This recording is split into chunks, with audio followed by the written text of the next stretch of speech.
Yıl 1918. Yer Yekaterinburg. Ural dağlarının eteklerinde gece yarısının dondurucu sessizliğiyle titreyen, dışarıdan bakıldığında sıradan görünen bir tüccar evi. İpatiyev evi. İçeride, alt katta dış dünyaya penceresi olmayan dar ve loş bir mahzen. Havası ağır. Barut dumanı genizleri yakıyor. Duvarlardaki sarı duvar kağıtları az önce patlayan kurşunlarla delik deşik olmuş. O odada sadece birkaç dakika önce üzerinde 300 yıllık bir tarihin ağırlığını taşıyan bir aile duruyor. Nikola, Alexandra, 5 çocuk ve sadık hizmetkarları. Bir imparatorluk, alelacele kurulmuş bir infaz mangasının namlusundan çıkan o kaotik yaylım ateşiyle sadece saniyeler içinde tarihten silinmişti. Ama bu trajedi o gece o mahzende başlamadı. Dünyanın 1/6'ine hükmeden devasa bir medeniyet kendi çocukları tarafından nasıl bir mezbahaya çevrildi. Her şey bir imparatorun nazik ilgisizliği, bir Sibiryalı köylünün saray koridorlarındaki mistik fısıltıları ve vebalı bir basil gibi mühürlü bir trenle ülkeye sızan radikal bir fikirle başladı. Tarih masasına hoş geldiniz. Bugün bir devrimin anatomisini değil, bir devin intiharını inceliyoruz. Rus devriminin o tozlu ve kanlı raflarında ihanetin, açlığın ve sınıf nefretinin izini süreceğiz. İyi seyirler. 1913 yılı. Rusya İmparatorluğu Romanov Hanedanı'nın 300. yılını kutlarken dışarıdan bakıldığında Avrupa'nın sarsılmaz jandarması devrilmez bir dev gibi görünüyordu. Kışlık sarayın pencerelerinden sızan ışık Petersburg'un karlı sokaklarını aydınlatıyordu. Ama bu parlak cila altındaki çürümeyi gizleyemeyecek kadar inceydi. St. Petersburg'un bir tarafında Paris'ten getirtilmiş pahalı parfümlerin, samur kürklerin ve kristal kadehlerde parlayan şampanyaların kokusu vardı. Zarif eller, porselen fincanlarda çay yudumlarken geleceği konuşuyordu. Ancak sadece birkaç kilometre ötede, o ışıltılı pencerenin görmediği yerlerde başka bir koku yükseliyordu. Fabrika bacalarından çıkan asit dumanı, rutubetli bodrum katlarında kaynayan bozuk lahana çorbası ve kurumayan işçi tulumlarının yarattığı o ağır ter kokusu. Rusya bir eliyle elmas tutarken diğer ayağıyla derin bir balçığa saplanmıştı. Rusya'nın devasa kaderi aslında bu yükü taşımaya zerre niyeti olmayan bir adamın iki dudağı arasındaydı. Nikola bildiğimiz anlamda zalim bir diktatör değildi. Tam aksine ürkütücü derecede nazik, şaşırtıcı derecede sakin ve tam bir aile babasıydı.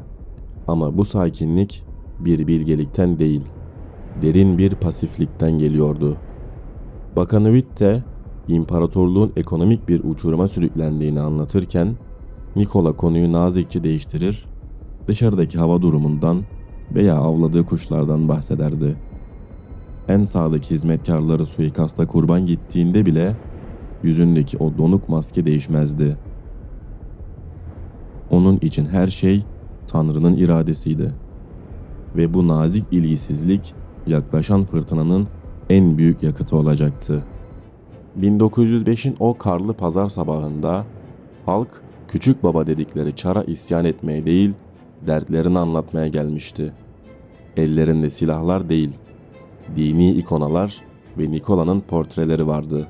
Cevap olarak aldıkları şey ise rüzgarda yankılanan tüfek sesleri ve bembeyaz karın üzerinde yayılan sıcak kan oldu. Halkın sarayla olan o kutsal, manevi bağı o gün o karda kopmuştu. Nikola o akşam günlüğüne şunları yazdı. Zor bir gün. Çok sayıda ölü var. Tanrım, ne kadar acı. Ama hemen ardından tarihin en büyük tezatlarından birini ekledi. Mama ile kahvaltı ettik. Misa ile yürüyüşe çıktım.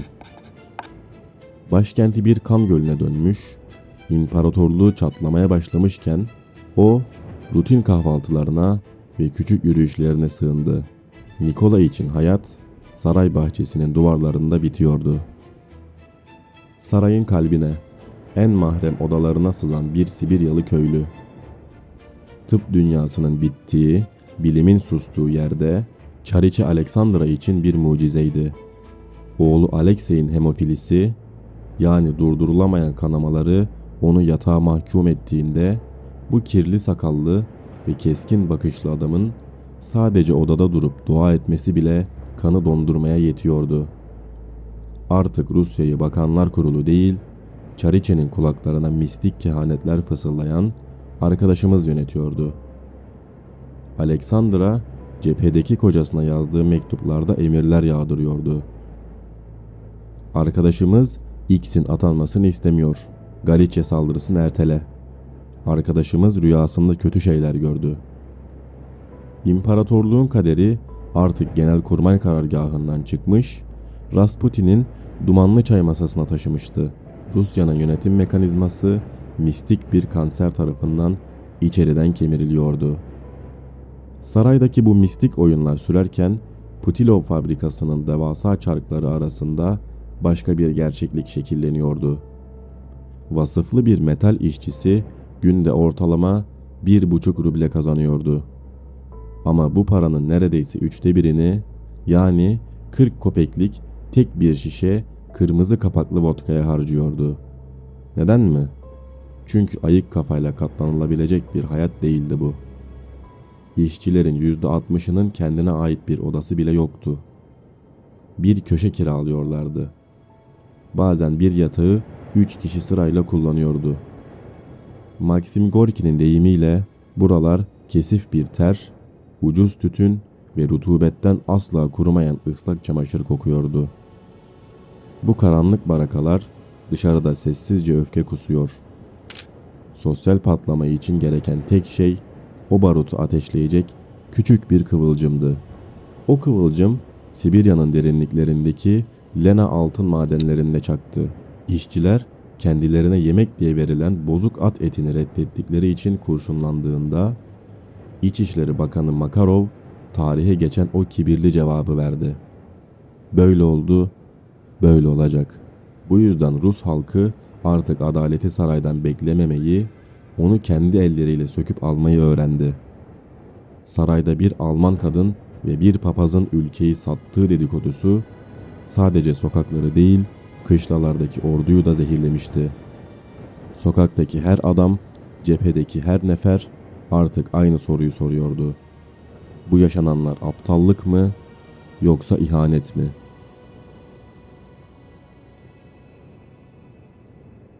...1914 yazında savaş ilan edildiğinde vatanseverlik coşkusu devrimi bir anlığına boğdu. Kışlık sarayın balkonundaki Nikola'nın gözlerinde hayatında ilk kez mistik bir parıltı vardı. Halk çarın önünde diz çöküyor, milli marşlar söylüyordu.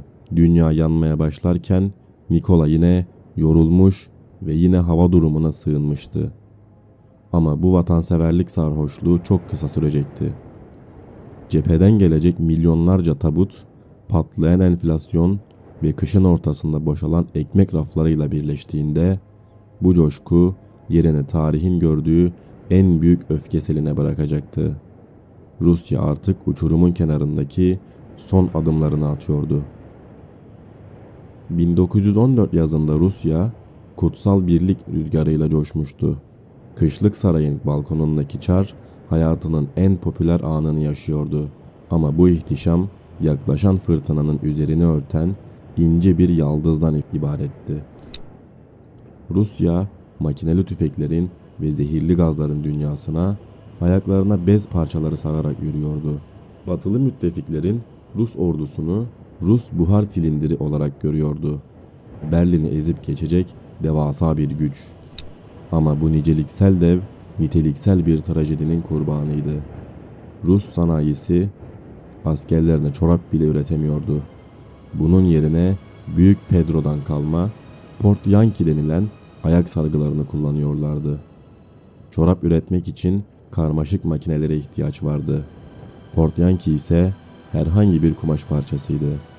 Bu yüzden acemi erler bunu yanlış bağladığında daha düşmanı bile görmeden ayakları yaralar içinde kalarak savaş dışı kalıyordu.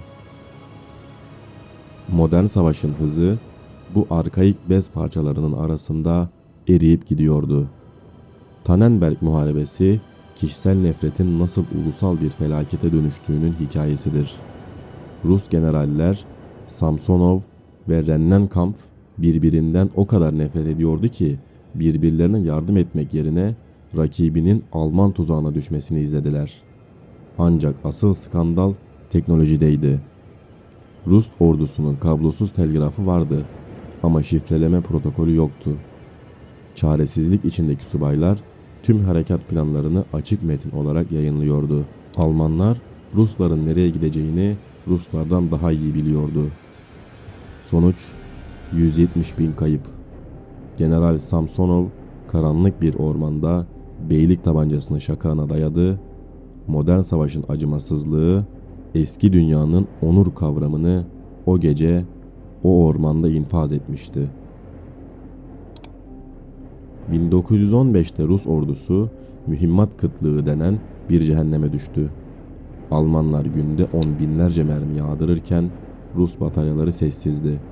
Sanayi iflas etmişti. Piyade tüfeği bile yoktu. Silahsız yedek birliklere verilen emir kan dondurucuydu. Siperde bekleyin, ölen arkadaşınızın tüfeğini alın.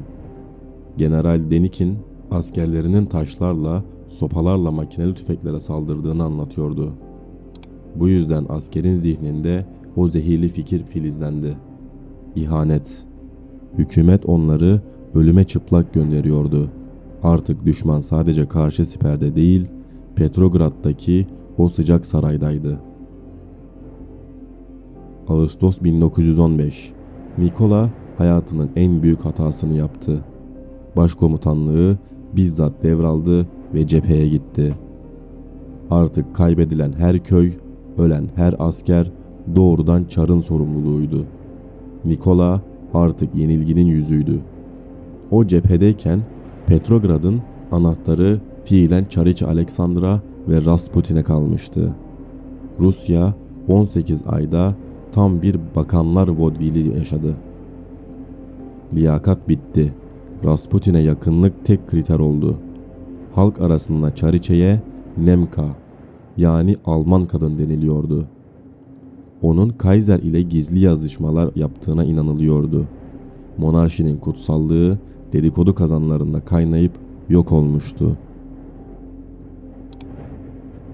1916'nın dondurucu kışında Rusya'da aslında tahıl vardı ama demiryolları çökmüştü. Lokomotifler bakımsızlıktan çürürken kuzey şehirlerine gıda ulaşmıyordu. Kvosti yani ekmek kuyrukları devrimin kuluçka makinelerine dönüştü. Kadınlar dondurucu soğukta saatlerce beklerken hükümete ve saraya olan nefretlerini kolektif bir öfkeye dönüştürüyordu. Ve Aralık 1916. Aristokrasi monarşiyi kurtarmak için kanseri kesip atmaya karar verdi. Rasputin öldürüldü. Ama Rasputin ölmeden önce o karanlık kehanetini yazmıştı. Beni soylular öldürürse 2 yıl içinde hiçbiriniz yaşayamayacaksınız. 1916 biterken Rusya artık yönetilemez durumdaydı. Ordu erimiş, halk aç, rejim ise felç olmuştu. Rusya artık serbest düşüşteydi. Sadece yere çarpacağı o kaçınılmaz anı bekliyordu.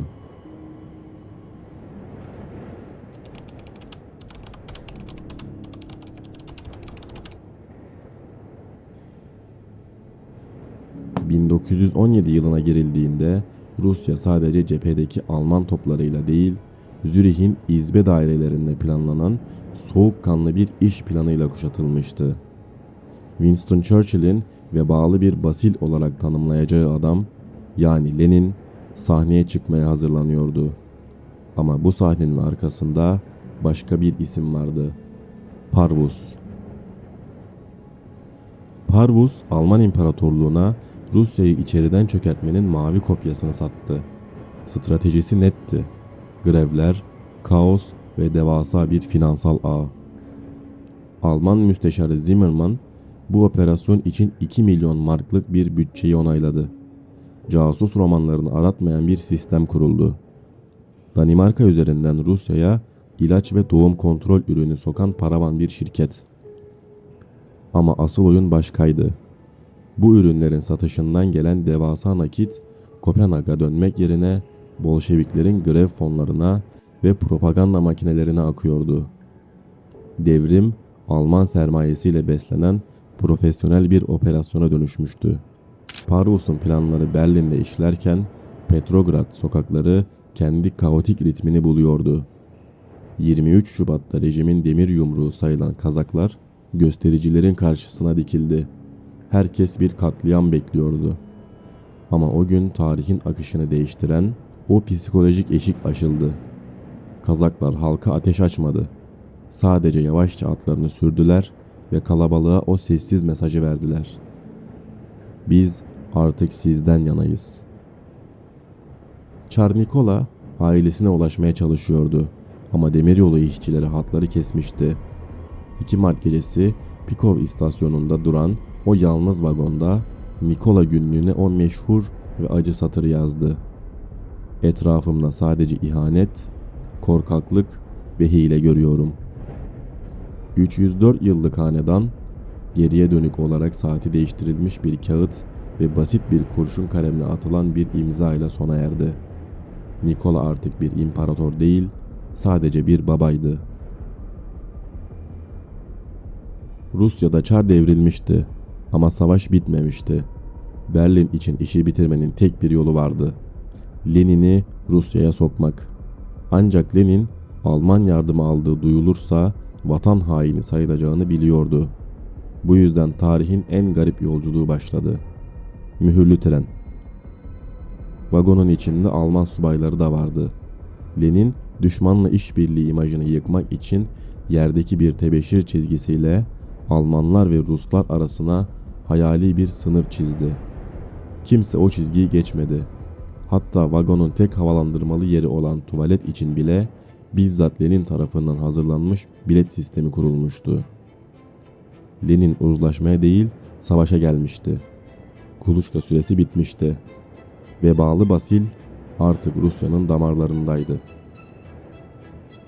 Nisan akşamında tren Petrograd'daki Finlandiya istasyonuna yanaştığında diğer devrimci liderler Lenin'i birlik ve beraberlik nutuklarıyla karşılamaya hazırlanıyordu. Ama Lenin kendisine uzatılan çiçekleri ve barış mesajlarını elinin tersiyle itti. İstasyonun dışındaki bir zırhlı aracın üzerine çıktı ve kitlelere tek bir cümle haykırdı. Yaşasın dünya sosyalist devrimi. O gece o istasyonda toplananlar Rusya'nın sadece bir rejim değişikliğine değil, tüm dünyanın temelinden sarsılacağı bir depreme uyandığını anlamışlardı. Artık zarlar atılmıştı. Ekim'e giden yol aslında bir panik dalgasıyla açıldı. Düzeni sağlamak isteyen Kerenski, sert adam General Kornilov'u başkomutan atadı. Ancak Kornilov, Kerenski'yi Bolşeviklerin rehinesi olarak görüyor ve kendi askeri diktatörlüğünü hayal ediyordu. Kornilov ordusuyla Petrograd üzerine yürümeye başladı. Kerenski'nin şehri savunacak gücü yoktu. Ama şehri kurtaracak tek bir güç vardı. Bir ay önce hapse attığı Bolşevikler. Kerenski çaresizce Kızıl Muhafızları serbest bıraktı ve 40.000 tüfeği bizzat kendi cellatlarının eline teslim etti. Bu yüzden Kornilov'un ordusu tek bir kurşun atmadan buharlaşırken Bolşevikler artık hem silahlı hem de şehrin tek gerçek kahramanlarıydı. Devrim artık bir halk isyanı değil, bir satranç hamlesi titizliğiyle planlanıyordu. Sahnenin önünde Lenin vardı ama arka plandaki dahi operatör Lev Troçki'ydi. Troçki askeri devrimci komiteyi kurdu ve Petrograd garnizonunun kontrolünü tek bir imza ile ele geçirdi. 21 Ekim'de ilan edilen o emir aslında her şeyi bitirmişti. Bu komitenin imzası olmayan hiçbir askeri emir geçerli değildir. Kerenski'nin ordu üzerindeki bağı bir makasla kesilir gibi kesildi. İktidar artık sokaklarda sahipsiz yatıyordu. Sadece onu yerden alacak bir el bekliyordu. 25 Ekim sabahı Petrograd uyandığında şehirde hiçbir savaş görüntüsü yoktu. Sinemalar açıktı, tramvaylar çalışıyordu. Ama gece yarısı bir şeyler değişmişti. Bolşevik müfrezeleri telgraf ofislerini, elektrik santrallerini, demiryolu istasyonlarını ve köprüleri birer birer ele geçirdi. Bu bir sokak savaşı değil, profesyonel bir mülkiyet değişimiydi.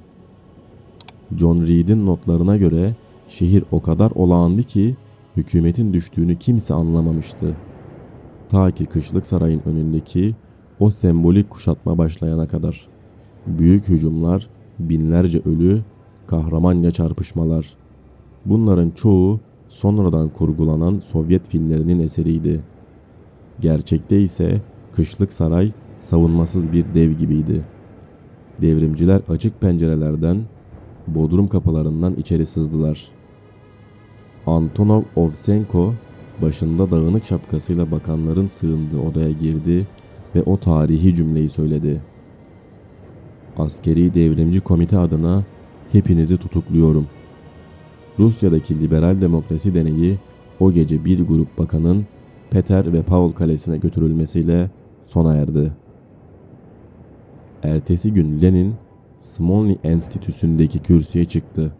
Yorgundu, gözleri kan çanağıydı ama sesi kendinden emindi. Tarihin akışını değiştirecek iki belgeyi masaya koydu. Barış ve toprak.